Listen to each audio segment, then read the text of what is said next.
श्री सद्गुरुदेव की विश्वगुरु वशिष्ठ महाराज की जय। प्रगट आत्म राम की जय।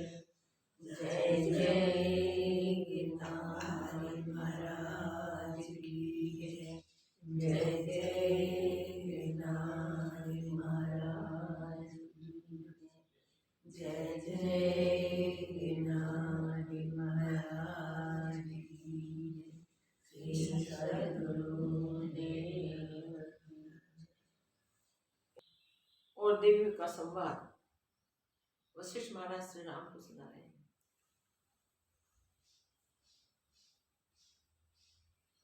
विदुर राजा के कुल जन्म आदि की बात मंत्री ने की। तब देवी ने विदुर के मस्तक पर शीश पर हाथ रखा और विदुर को अपना पूरा वृतांत सब याद आया और वो कहने लगे, मां आपकी कृपा से अब मेरा पूरा वृतांत मुझे बराबर दिखाई दे रहा है। मैं राजा पद्म वहां मृतक हुए एक दिन या 100 साल की दीर्घ आयु में भोगी हूं। ये कैसे संभवित है? तो देवी बोले, स्वप्न में कितने युगों का अनुभव करते हो? स्वप्न में स्वप्नांतर देखते हो। स्वप्न का समय कितना? इतने समय में इतना दीर्घ अनुभव होता है। वैसे ही ये भी तुम्हें मिथ्या भ्रम उदित हुआ है। वास्तव में जो दिखाई दे रहा है वो कुछ भी सत्य नहीं। तो दिखने मात्र ये सब होते हुए भी दीर्घकालीन जो अनुभूति है वो स्वप्न की तरह है, मनोराज्य की तरह है। जैसे वो अनुभूति हो रही है वैसे ही मृत्यु के बाद जब मूर्छा आ जाती है तब मूर्छा के अनंतर जब वो जगता है तब उसे भासित होता है कि मैं यहाँ उपजा हूं, मेरा ये नाम है, मेरा एक कुल है, मेरा परिवार है, मेरे स्वजन सब हैं, ये सारा उसे दिखाई देता है। तो ये सब ब्रह्म मात्र है। ब्रह्म होने से ही उलट पुलट भाषित होता है। मूर्छा के अनंतर ही ये होता है। वास्तव में विचार करो तो कुछ हुआ ही नहीं। जो भी भाषित हो रहा है वो मृग तृष्णा के जलवत है। जिसको ये मृग तृष्णा का जल जैसा है वैसा ही वैसा समझ में आ गया, मीन्स ब्रह्म मात्र है, दिखने मात्र है, इतना समझ में आ गया, वो कितना भी जल दिखेगा तो भी वो जल स्वीकार नहीं करेगा, मानेगा नहीं। वो जल से तृष्णा छिपाने का प्रयत्न नहीं करेगा। उसको होता है कि ये भ्रांति से मुझे भाषित हो रहा है, वहां जल नहीं है। मगर मूर्ख मृग जलाभास के पीछे दौड़ के प्राण गवा देता है, तब तक उसे जल नहीं मिलता।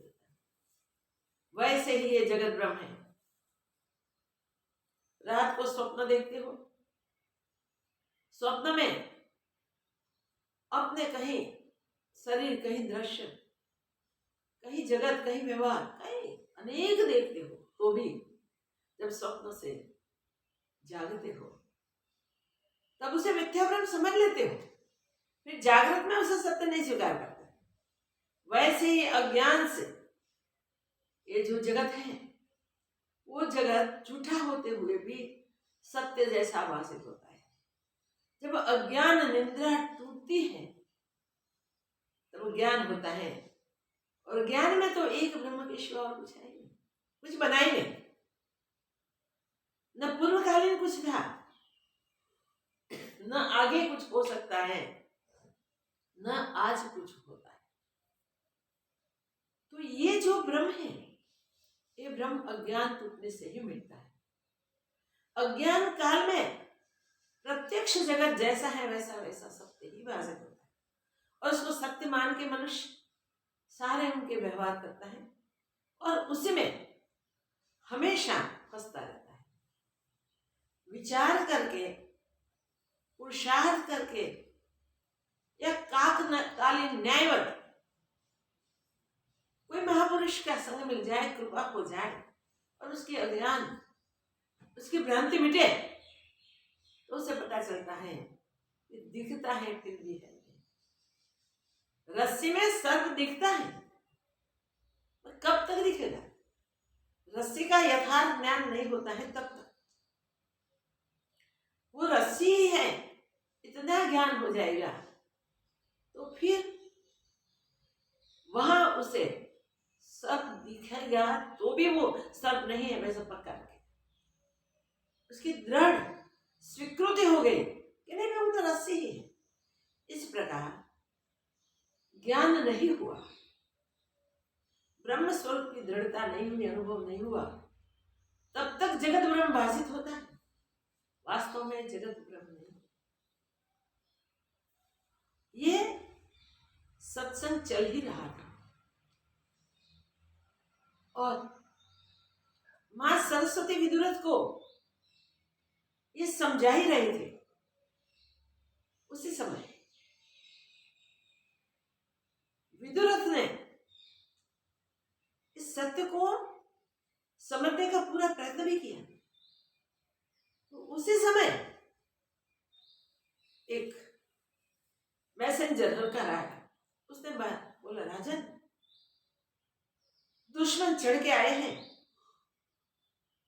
अस्त्र शस्त्रों की वर्षा कर रहे हैं, कई सैनिकों, अपने सैनिकों को मार डाले हैं, कई स्थान उन लोगों ने जला दिए हैं, और जल्दी से उनका सामना करना आवश्यक है, नहीं तो पूरा देश घेर लेंगे। राजा ने तुरंत युद्ध की तैयारी की, सामने सबको भेजे। प्रबल युद्ध शुरू हो गया था। देवी ने बोला, राजन, अब तुम इस संग्राम में मरोगे, और मर के राजा कहते हैं, मां, मुझे वो पद्म के शरीर में भेज देना, क्योंकि आपने वो शरीर फूलों से ढपा हुआ है, तो मेरा शरीर वहां पड़ा है, मुझे वहां जाना है। तो यहां से मृत्यु के अनंतर वहां जाओ।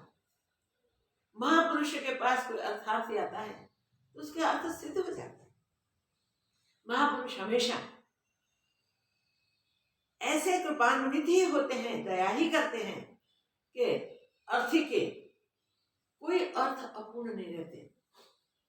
आप तो साक्षात देवी, मैं राजा हूं, तो भी मेरे पास जो अर्थी आते हैं उसका अर्थ मैं पूर्ण कर देती हूँ। किसी को मैं खाली हाथ नहीं भेजता। आपके पास तो मैं थोड़ा खाली हाथ जाऊंगी, आप कृपा कर दीजिए। देवी ने बोला, हाँ, तुम यहां से संग्राम में मरोगे, फिर पद्म राजा के शरीर में चले जाओगे, और वहां तुम दीर्घ राज्य करोगे, और लीला भी तुम्हारे साथ होगी। मंत्री, दास, दासी सब भी वहां तुमको मिलेंगे, मगर तुम्हारा हमारा क्या संबंध?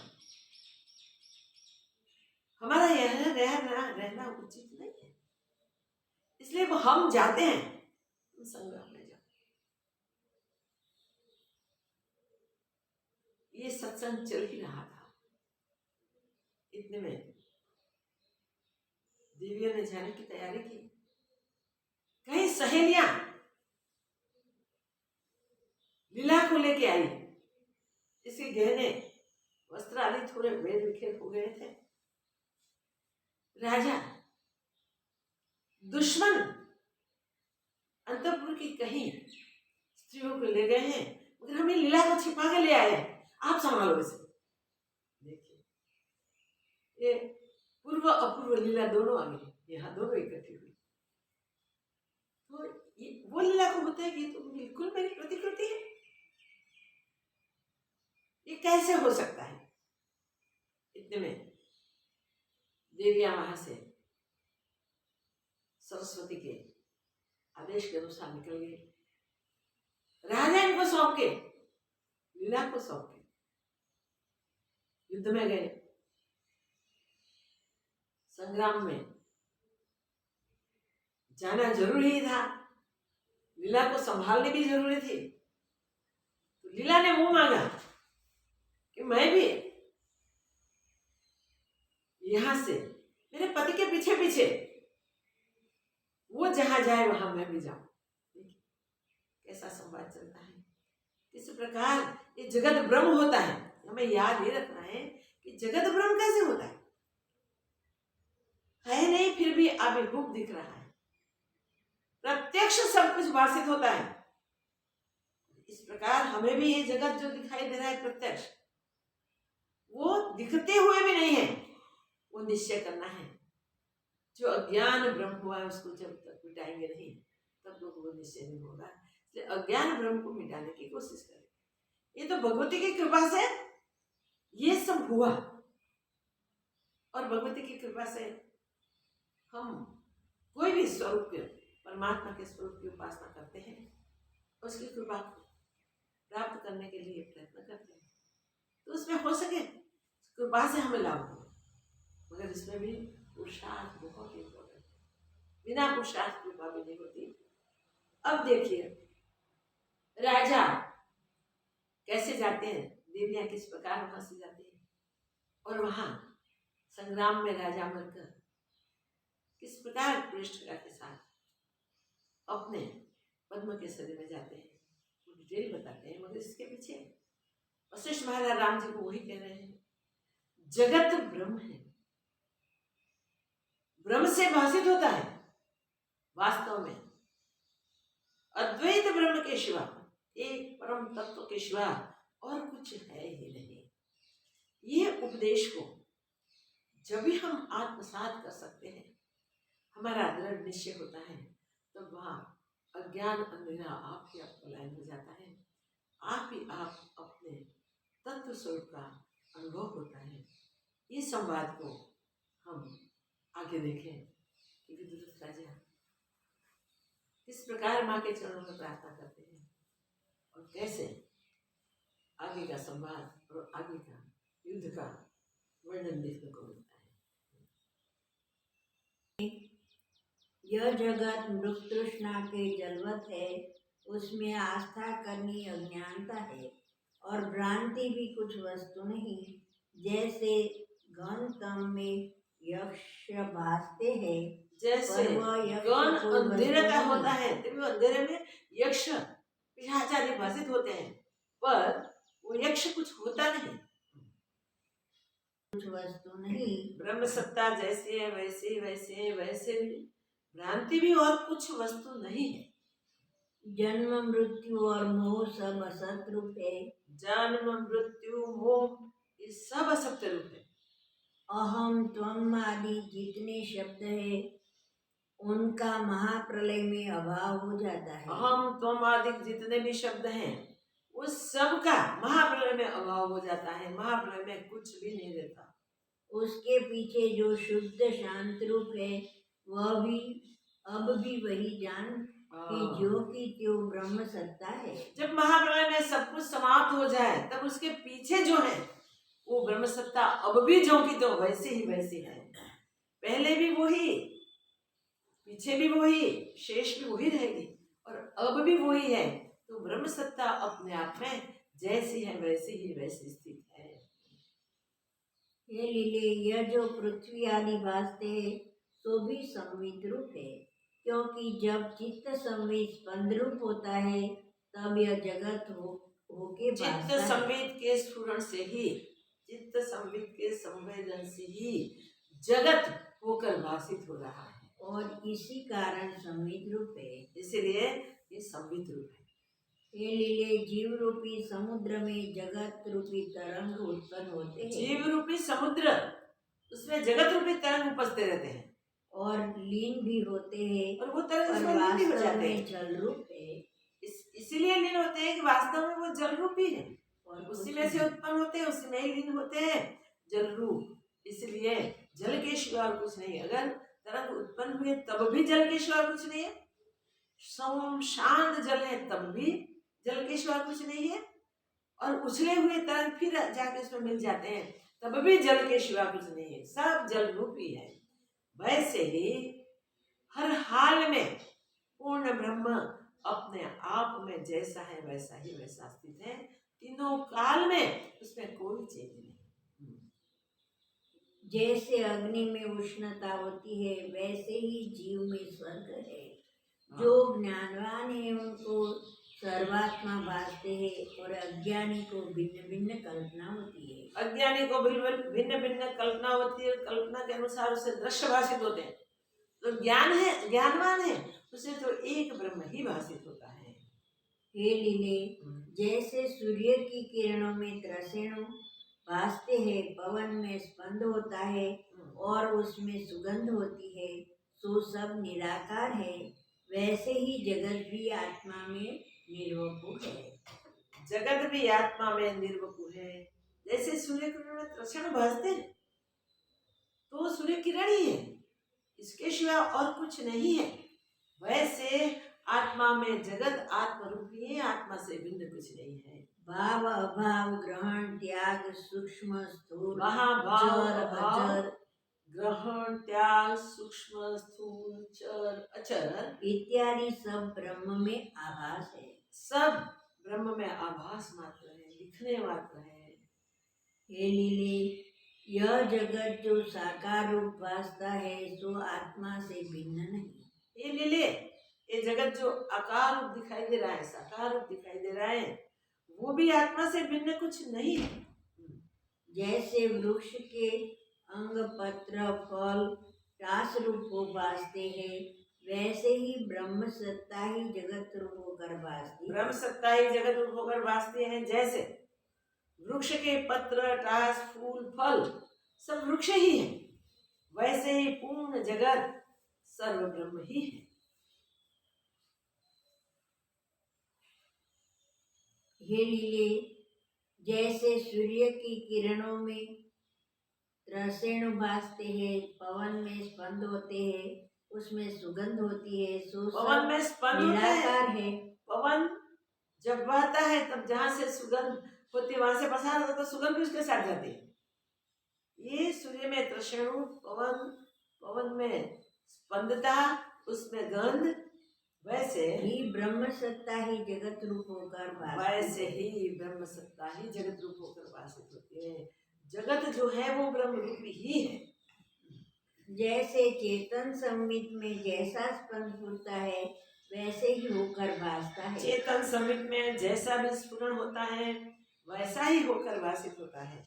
पर वह आकाश रूप संवित जो कि त्यों है, फिर भी उसमें वो संवित आकाश रूप जैसे है वैसे ही वैसे होते हैं, उसमें और कुछ बना ही नहीं। और कल्पना ब्रह्मांड है, उसमें और की कल्पना करनी वो ब्रह्मांड है।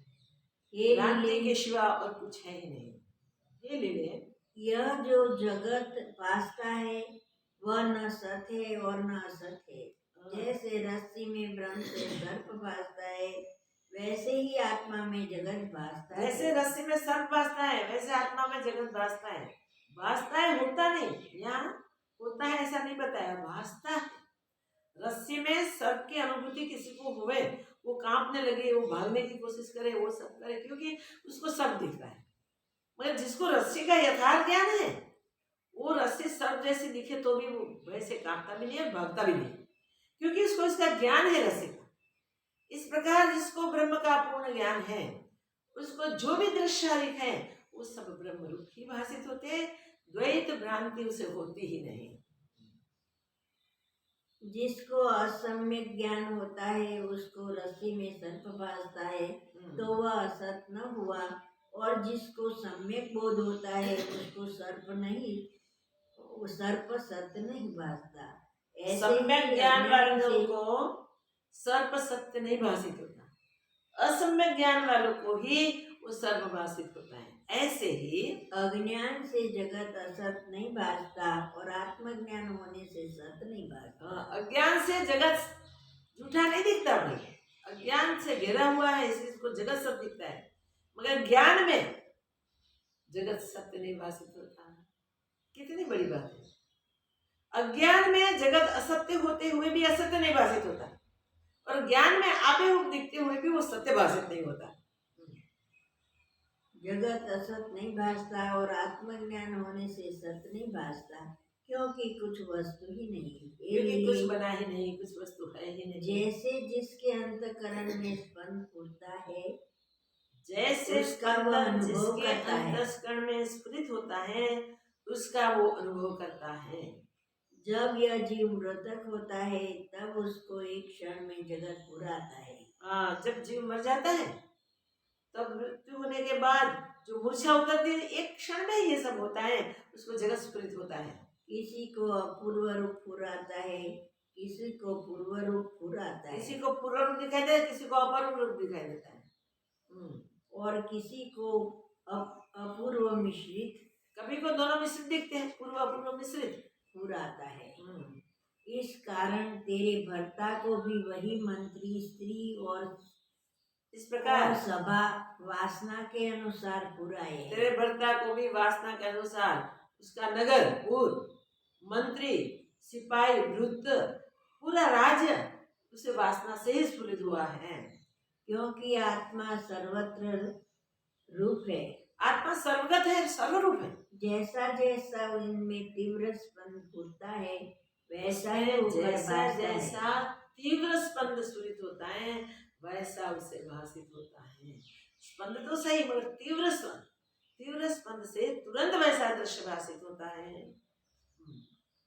हे लीले, जैसे अपने मनोराज्य में जो प्रतिभा उदय हो आती है वह सतरूप हो भासती है, अपने मनोराज्य में जो प्रतिभा सत्य भाषित होती है वो स्फुराती है, वो सत्य ही प्रतीत होती है नहीं, मगर मनोराज्य का जब तक समय है तब तक वो सत्य ही भाषित होती है। वैसे ही यह जो लीला तेरे सन्मुख बैठी है सो यही हुई है। ये लीला तेरे सन्मुख बैठी है वो एक वही हुई है।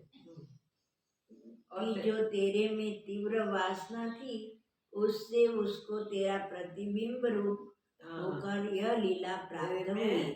वो राजा की तीव्र वासना थी इसलिए ये तेरी प्रतिभा रूप लीला उसको प्राप्त हुई है। और तेरा सा शील आचार कुल वपु इसको प्रतिबिंबित हुआ है। उसमें तेरा ही कुल आचार व्यवहार ये सब उसमें उसे प्रतिबिंबित हो रहा है। हे लीले सर्वगत संवित आकाश है, जैसा सर्वगत संवित आकाश है, जैसा जैसा उसमें स्पंदन होता है वैसा ही वैसा चिद्रूप आदर्श में प्रतिबिंब भासता है। वैसा वैसा ही प्रतिबिंब चिद्रूप आत्म आदर्श में भाषित होता है। इसी सब जगत का चेतन दर्पण में प्रतिबिंब होता है। इसलिए सब जगत का दर्पण में जो प्रतिबिंब होता है ना वो इस प्रकार प्रतीत होता है। जैसे चित्त में उसके चित्त संबित में जैसी वासना है वैसा ही स्फुरित होता है। वास्तव में तू और मैं जगत आकाश वास्तव में तू मैं जगत आकाश पृथ्वी राजा आदि सब आत्मरूप है। सब आत्मरूप है। बस यहाँ याद रखना है कि हमें जो भी भाषित हो रहा है जो भी दिख रहा है वो सब आत्मरूप है। तो हम जब अपनी दृष्टि बदल दें समझ के और आत्मदृष्टि सब में कर लें तो अज्ञान की निवृत्ति आसानी से हो जाती है। आत्मा ही जगत रूप हो भासता है, जैसे बेली में मज्जा भिन्न नहीं वैसे ही यह जगत ब्रह्म स्वरूप है। बेली में बेली की मज्जा बेली से भिन्न नहीं वैसे ही ये जगत ब्रह्म रूप है, आत्मरूप है। देवी बोली, हे लीले, तेरा भर्ता राजा विदुरथ रण में संग्राम करके शरीर त्यागेगा और उसी अंतःपुर में प्राप्त होकर राज्य करेगा। इसी अंतःपुर में प्राप्त होकर राज्य करेगा, तेरा भर्ता संग्राम में मरेगा, फिर यही अंतरपुर में तुम्हें भाषित होगा, वो यही अंतरपुर में आएगा और तुम्हें मिलेगा। इतना कहकर वशिष्ठ जी बोले, हे राम जी, जब इस प्रकार देवी ने कहा तब विदुरथ के पुराण पूर्व वाली लीला ने हाथ जोड़ के देवी को प्रणाम किया और कहा, हे विदुरथ देवी का ये देवी का भगवती, वर्णन देख के विदुरथ ने तो सुना मगर पूर्व लीला ने भी सुना, इसलिए हाथ जोड़ के वो देवी को कहती है, माँ भगवती, मैंने नप्ति रूप का नित्य पूजन किया मैंने नप्ति रूप ज्ञान रूप का नित्य पूजन किया है और उसने स्वप्न में मुझको दर्शन दिया, और उसने मुझे स्वप्न में दर्शन दिया। जैसे वह ईश्वरी थी वैसे ही तुम भी मुझको दृष्टि आती वो हो। नप्ति देवी जैसी थी, वो ईश्वरी जैसी थी, वैसे वैसे तुम भी मुझे भाषित हो रही हो। इससे मुझ पर कृपा करके मनवांछित फल दो। इसलिए मुझ पर कृपा करो और मुझे मनवांछित फल दो। तब देवी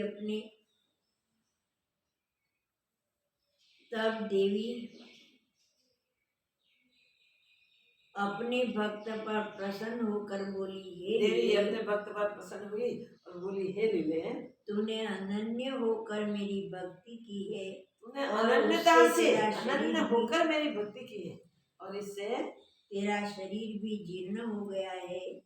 अब तेरा मैं शरीर तुझ उस पर भक्ति से प्रसन्न जीर्ण हो हूँ। गया है, मैं अब तुम पर प्रसन्न हूँ। जो कुछ तुझको वांछित हो वह वर मांग। तुझे जो वांछित है, तू जो चाहती है वो वर मांगे। लीला बोली, हे भगवती, जब मेरा भर्ता रण में देह त्याग दे तो मैं इसी शरीर से उसकी भार्या हो।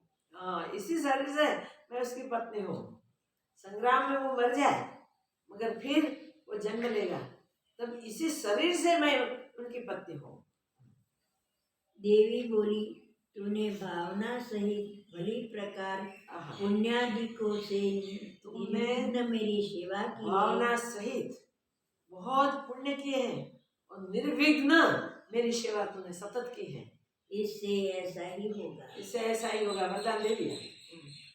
तब पूर्व लीला ने कहा, हे देवी, तुम तो सत्य संकल्प, सत्य काम और पूर्व लीला ब्रह्म कहती है, स्वरूप हो। तुम तो सत्य स्वरूप हो, सत्य संकल्प हो और ब्रह्म स्वरूपिणी हो। मुझको उसी शरीर से तुम विदुरथ के गृह में वशिष्ठ ब्राह्मण की सृष्टि में मुझे क्यों न ले गई। इसी शरीर से मुझे इस विदुरथ के घर में न लगी और वो ब्राह्मण के घर में, वशिष्ठ ब्राह्मण के घर में भी तुम न ले गई। क्यों ऐसा किया माँ तुमने? मुझे क्यों इसी शरीर से न ले गई? उसको तो वरदान दे दिया, इसी शरीर से उसकी भार्या होगी। देवी कहती है, लीले, मैं किसी का कुछ नहीं करती।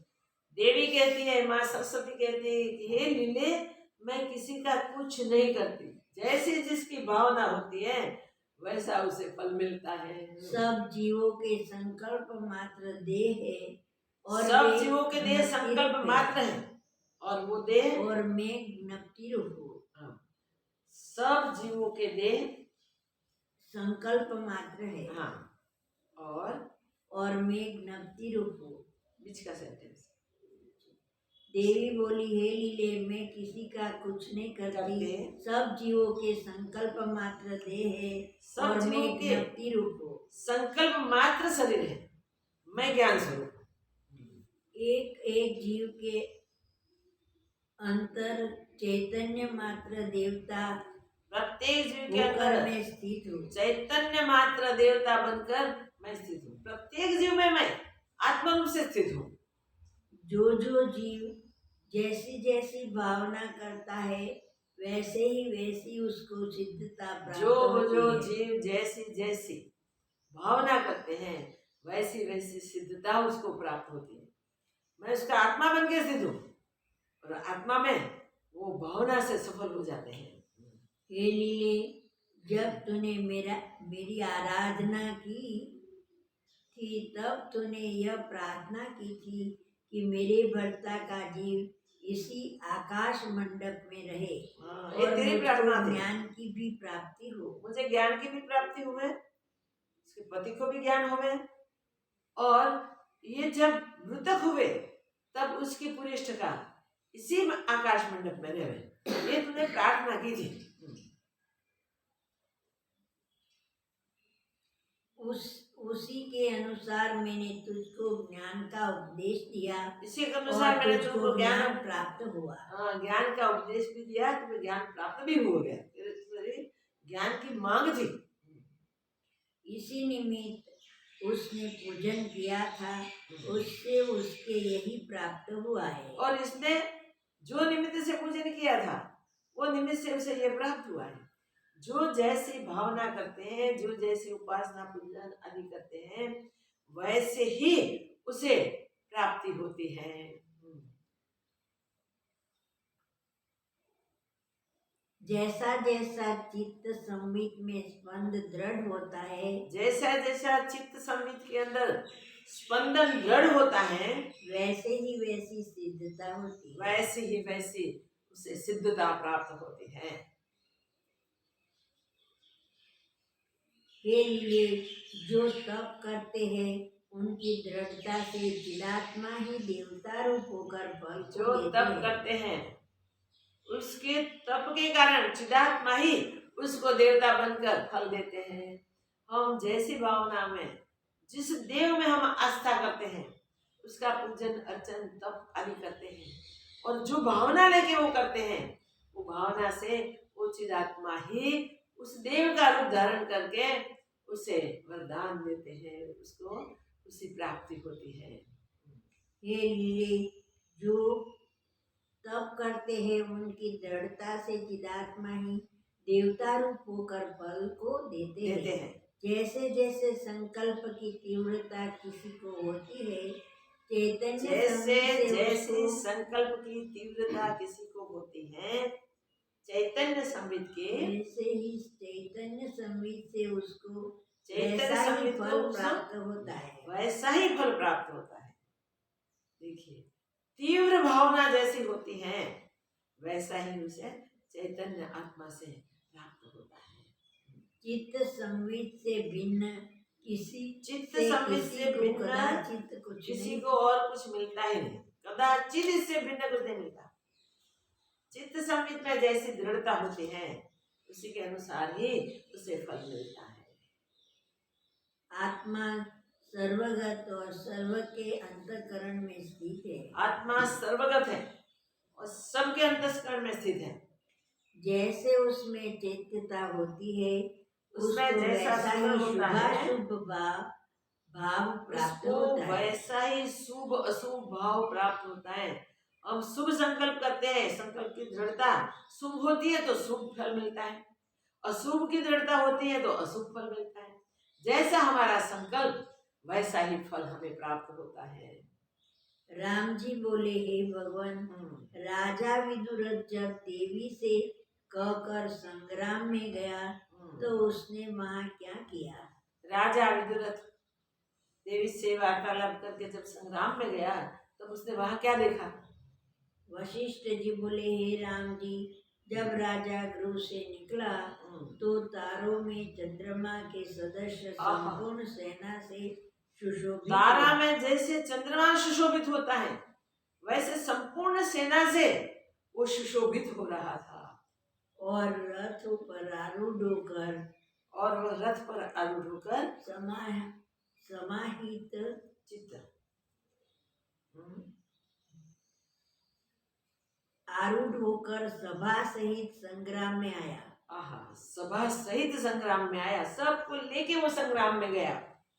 वह रथ मोती और मणियों से पूर्ण था। वो रथ और उसमें मोती रत्नों से पूर्ण था और उसमें 8 घोड़े लगे थे। 8 तो घोड़े लगे थे उस रथ में, जो वायु से भी तीक्ष्ण चलते थे। वायु से ज्यादा वेग से चलते थे, वो इतने तीक्ष्ण वेग से चलते थे। और उसमें 5 ध्वजा थी। 5 ध्वजा लगाई हुई थी। उस रथ पर आरूढ़ हो राजा इसी भांति संग्राम में आया जैसे सुमेरु पर्वत पंखों से समुद्र में आ पड़ा। जैसे सुमेरु पर्वत अपने पंखों से समुद्र में आ पड़े, वैसे वो संग्राम में इस रथ को लेके आया।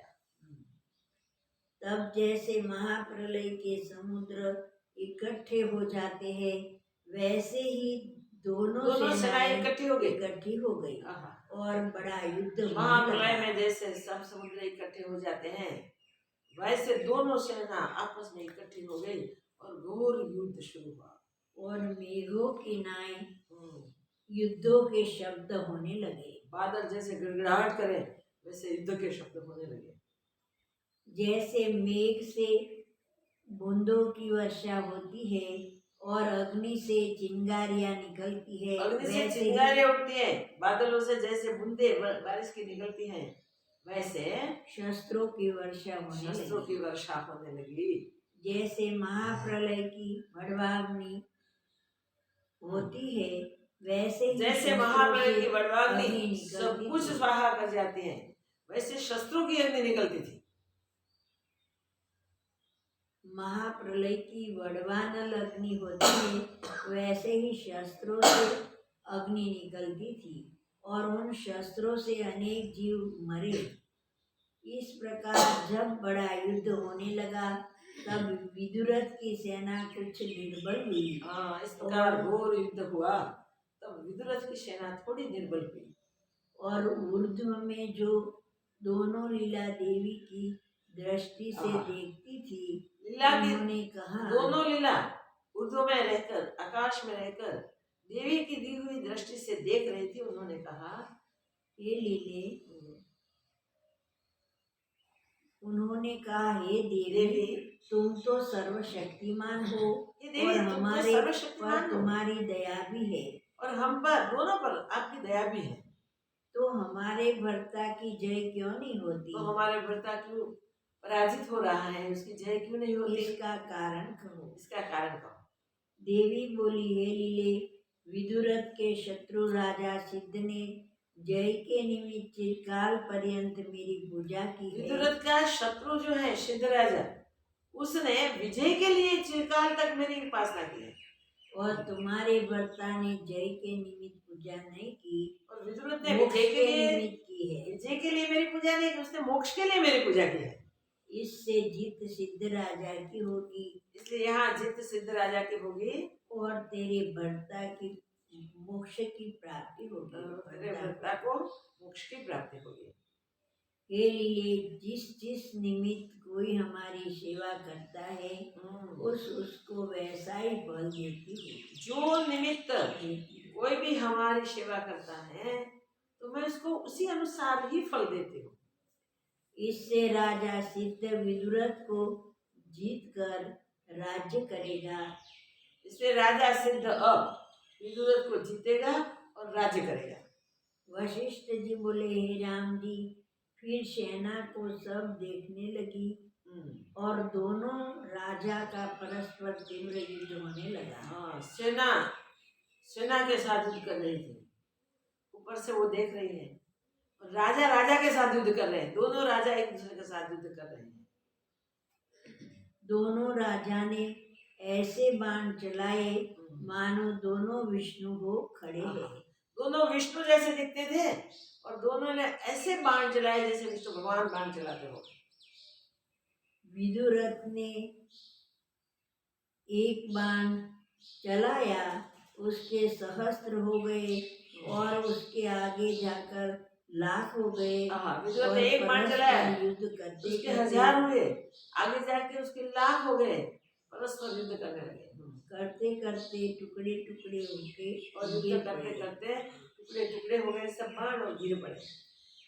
ऐसे दूर से दूर बाण चले जाते थे, बाण सब दूर से दूर चले जाते थे और स्वयं एक दूसरे से युद्ध करते थे, दोनों राजा होकर छोड़े हुए बाण। जैसे निर्वाण किया दीपक नहीं भासता, जैसा निर्वाण हुआ दीपक फिर भासता नहीं है, वैसे ये सब क्षीण हो जाते थे। परस्पर युद्ध करते करते बाण सारे खत्म हो जाते थे। तब राजा सिद्ध ने मोहरूपी अस्त्र चलाया। राजा सिद्ध ने मोहास्त्र चलाया से विदुरथ के शिवा सब सेना मोहित हुई और विदुरथ के शिवा ये मोहास्त्र से सारी सेना मोहित हो गई। जैसे उन्मत्तता से कुछ शुद्ध नहीं रहती, वैसे ही उनको कुछ शुद्धि न रही। और उन्मत्त हो जाए मनुष्य तो उसको कोई शुद्धि नहीं होती। पागल को क्या शुद्धि होती, वैसे उसको कोई शुद्धि अब न रहे। और परस्पर देखते ही रह गए, मानो चित्र लिखे हैं। वो सब मोह से ग्रस्त थे, इसलिए परस्पर कोई किसी को कुछ कर न सके, तो वो एक दूसरे को देखते ही खड़े रह गए। तब राजा विदुरथ को भी मोह का आवेश होने लगा। तब राजा विदुरथ को भी, पहला सैन्य को मोह का आवेश हुआ और विदुरथ को भी मोह का आवेश होने लगा। तो उसने प्रबोध होके सूर्यमुखी कमल प्रफुल्लित हो जाते हैं। तब वो प्रबोध हुआ और शस्त्र चलाया, उससे सबका मोह छूट गया। और ऐसा शस्त्र चलाया जिससे सबका मोह छूट गया। और जैसे सूर्य के उदय होने से सूर्यमुखी कमल प्रफुल्लित हो जाते हैं, वैसे ही सबके हृदय प्रफुल्लित हो गए। सबका मोह निवृत्त हो गया और सबके हृदय प्रफुल्लित हो गए। तब सिद्ध राजा ने नागास्त्र बाण चलाया। तब सिद्ध राजा ने नागास्त्र बाण चलाया और नाग बाण से सबको मार दिए। अनेक ऐसे नाग निकल आए, मानो पर्वत उड़े आते हैं। ऐसे नाग आए मानो पर्वत उड़ के आ रहे हैं। निदान सब दिशाएं नागों से पूर्ण हो गई। सब दिशाओं में नाग छा गए और उनके मुख से विष और अग्नि की ज्वाला, उन नागों के मुंह से विष और अग्नि की ज्वाला निकलने लगी, जिससे विदुरथ की सेना ने बहुत कष्ट पाया। जिससे विदुरथ की सेना बहुत दुखी हुई, बहुत कष्ट पाया। तब राजा विदुरथ ने गरुड़ास्त्र चलाया, उससे अनेक गरुड़ प्रकट हुए। गरुड़ास्त्र चलाया विदुरथ ने, अनेक गरुड़ प्रकट हुए और सारे सर्पों को खा गए। और जैसे सूर्य के उदय होने से अंधकार नष्ट हो जाते हैं, वैसे ही सर्व नष्ट हो गए। सर्व सर्प नष्ट हुए और नागों को नष्ट करके गरुड़ भी अंतर्ध्यान हो गए। नागों को, सब सर्पों को नष्ट करके गरुड़ भी अंतर्ध्यान हो गए। जैसे संकल्प के त्यागने से संकल्प सृष्टि का अभाव हो जाता है, जैसे संकल्प मनोराज है, वैसे ही संकल्प का त्याग कर दो, मनोराज की सृष्टि का अभाव हो जाता है। संकल्प की सृष्टि संकल्प त्यागने से मिट जाती है, सो संकल्प सृष्टि का अभाव हो जाता है। वैसे ही गरुड़ अंतर्ध्यान हो गए। और जैसे स्वप्न से जागे हुए को स्वप्न नगर का आभास हो जाता है, अभाव हो जाता है। स्वप्न में से जागा, उसको स्वप्न में देखा, उधर से तो स्वप्न मात्र मिथ्या था ऐसा निश्चय हो जाता है, उसका अभाव हो जाता है। वैसे गरुड़ों का अभाव हो गया। गरुड़ों का सब इतने उत्पन्न किए थे गरुड़ास्त्र से, वो सब का अभाव हो गया। फिर जब कोई बाण सिद्ध चला फिर आमने सामने सिद्ध कोई बाण चलावे तो उसका निवारण विदुरथ राजा करे। विदुरथ उसको नष्ट करे, जैसे सूर्य तम को नष्ट करे। और उसने बाणों की बड़ी वर्षा की, उससे सिद्ध भी क्षोभ को प्राप्त हुआ। विदुरथ ने बाणों की बड़ी वर्षा की, जिससे सिद्ध भी क्षोभ को प्राप्त हुआ, थोड़ा दुखी हुआ। तब पिछली लीला ने झरोखे से देख के देवी जी के, तब पिछली लीला झरोखे देख के कहती है देवी जी को कि अब मेरे पति की जय हो रही है, अब मेरे भर्ता की जय होगी। भर्ता की जय होती है। देवी सुन के मुस्कुराई, पर मुख से कुछ न कहा। देवी हंसी, मुख से कुछ नहीं कहा। जो होनहार था वो तो कह दिया था पहले। मैं विचारा कि जीव का चित्त बहुत चंचल है। जीव का चित्त बहुत चंचल है, विचार किया उसने। ऐसे देखते ही है कि सूर्य उदय हुए, मानो सूर्य भी युद्ध का कौतुक देखने आए हैं। इतने में सूर्य उदय हुआ, मानो सूर्य भी युद्ध का कौतुक देखने के लिए आ गया है। वैसे ही सूर्य उदय हुए, मानो सूर्य भी युद्ध का कौतुक देखने आए हैं। और सिद्ध ने तमरूप अस्त्र चलाया, जिससे सिद्ध ने सर्व दिशा शाम हो गई। सब दिशा में अंधेरा छा गया। और कुछ भी न भाषित होता कुछ भी था, दिखता नहीं था। मानो काजल की समष्टिता इकट्ठी हुई है। पूरी समष्टि काजल की हो गई, ऐसा दिखाई देता था। तब विदुरथ ने सूर्य सा प्रकाश रूपी अस्त्र चलाया, सूर्य जैसा तेजस्वी जिससे प्रकाश का सब अस्त्र तम चलाया, नष्ट हो गया। इससे सब अंधकार मिट गया। जैसे शरद काल में सब घटा नष्ट हो जाती है, वैसे ही शुद्ध आकाश ही शरद रहा। काल में जैसे आकाश शुद्ध हो जाता है, वैसे सारा तम मिल गया और आकाश शुद्ध हो गया। जैसे आत्मज्ञान से लोभादिक का ज्ञानी को अभाव हो जाता है, आत्मज्ञान होता है तो और लोभ जैसे क्रोध आदि का अभाव ज्ञानी को हो जाता है। वैसे लोभ रूपी काजल से निवृत्त होने से ज्ञानवान की बुद्धि निर्मल, ये दोष रूपी लोभ रूपी काजल से ज्ञानवान की वृत्ति निर्मल हो जाती है, निर्मल होती है। वैसे ही प्रकाश से तम नष्ट हो गया, वैसे ही प्रकाश और से सब तम नष्ट हो दिशा गया, निर्मल हुई। सारी दिशाएं स्वच्छ हो गई, निर्मल हो गई। जैसे अगस्त्य मुनि समुद्र को पान कर गए थे, वैसे ही प्रकाश तम का पान कर गया। अगस्त्य मुनि समुद्र का पान जैसे कर गए थे ना, वैसे ही प्रकाश ने तम का पान कर लिया, अंधेरे का पान कर लिया। तब सिद्ध ने वैताल रूपी अस्त्र चलाया, जिससे विदुरथ की सेना मोहित हो गई, और उसमें से महाविकराल और परछाई समान मूर्ति धारण किए ऐसे श्याम रूप वैताल भासने लगे, जो श्याम रूप वैताल उसमें भासने लगे, जो ग्रहण न किए जावे और जीव पकड़ी के न भीतर जाए, प्रवेश और कर वो जीव जावे, के भीतर प्रवेश कर जाए, ऐसे वैताल उत्पन्न किए।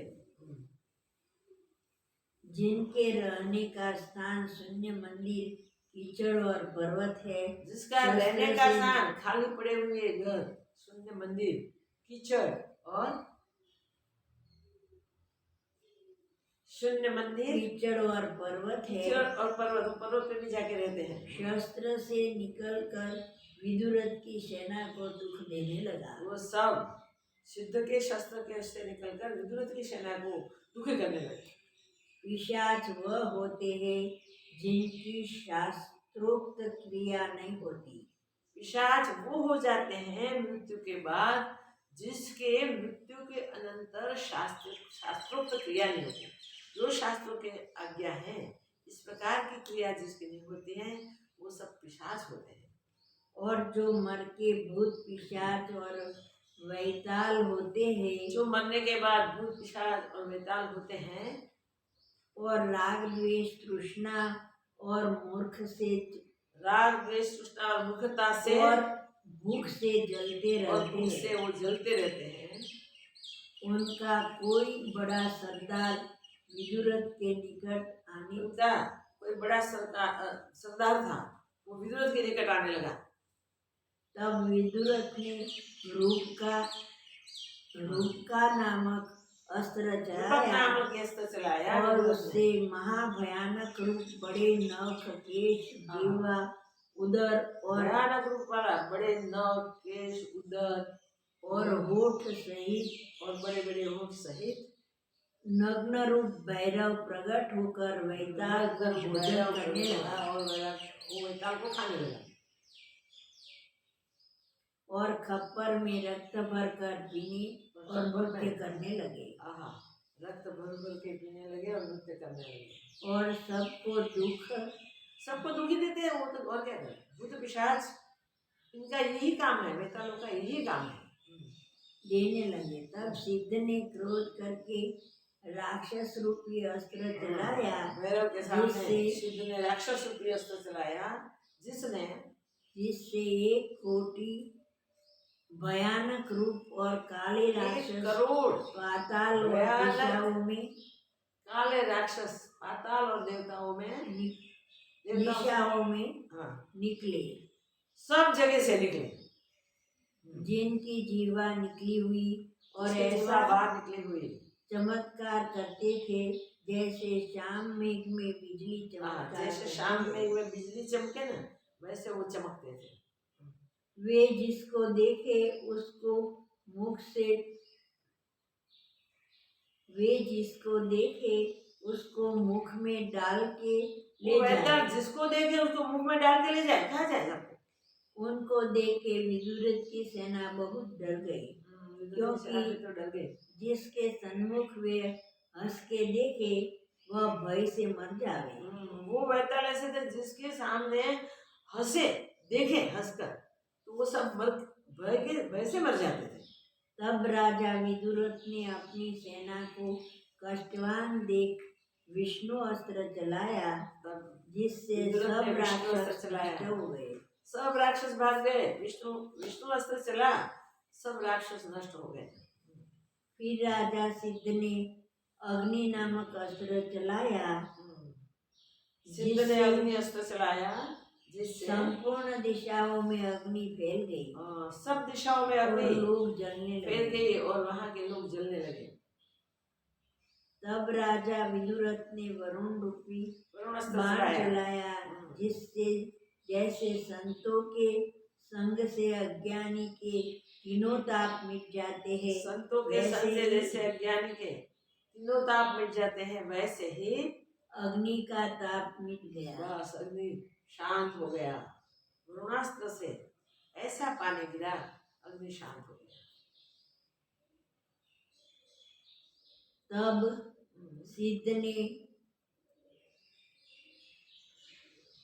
तब सिद्ध राजा ने शोषणमय अस्त्र चलाया। सारा पानी सोच लिया वस्त्रों में, जिससे सब जल सूख गया, पर कहीं कहीं कीचड़ रह गया।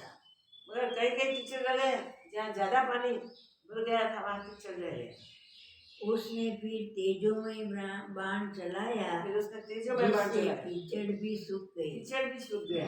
और विदुरथ की सेना गर्मी से व्याकुल होकर कैसी तपने लगी। उसकी सेना गर्मी से व्याकुल होने लगी और जैसे मूर्ख का हृदय क्रोध से जलता है। जैसे मूर्ख का हृदय क्रोध से जलता है, वैसे विदुरथ की सेना तपने लगी। देखो, बीच बीच में हमें बराबर वशिष्ठ महाराज समझा रहे हैं कि क्या नहीं करना चाहिए, क्या करना चाहिए। तब विदुरथ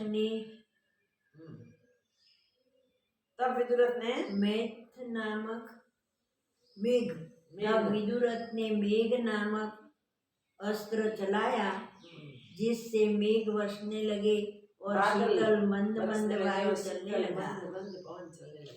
जैसे आत्मा की ओर आए जीवों का संसरना घटता जाता है, जैसे आत्मा की ओर जाते हैं, ऐसे जीवों का संसरना घटता जाता है, संकल्प विकल्प कम हो जाते हैं, घूमना फिरना सब शांत हो जाता है, आत्म स्वरूप में स्थिति प्राप्त करते हैं। वैसे ही विदुरथ की सेना शीतल हुई। वैसे विदुरथ की सेना जो तप्त हो रही थी वो शीतल हो गई। फिर सिद्ध ने वायु रूपी अस्त्र चलाया, जिससे सब सूखे पत्र किनाए विदुरथ फिरने लगा। सूखे पत्र किनाए सब फिरने लगा। तब विदुरथ ने पहाड़ रूपी अस्त्र चलाया, तो सब स्थिर हो गए, जिससे पहाड़ों की वर्षा होने लगी और वायु का मार्ग रुक गया। और वायु के क्षोभ मिट जाने से सब पदार्थ फिर वायु के क्षोभ मिटा तो सब पदार्थ स्थिर हुए। जैसे संवेदन से रहित चित्त शांत संवेदन रहित स्फुरण रहित चित्त शांत होता है, वैसे ही सब शांत हो गए। सब शांत हो गए। आगे का वर्णन कल देखेंगे। ओम पूर्णमद पूर्णमिदं पूर्णात् पूर्णमुदच्यते पूर्णस्य पूर्णमादाय पूर्णमेवावशिष्यते। ओम शांति शांति शांति। श्री सद्गुरु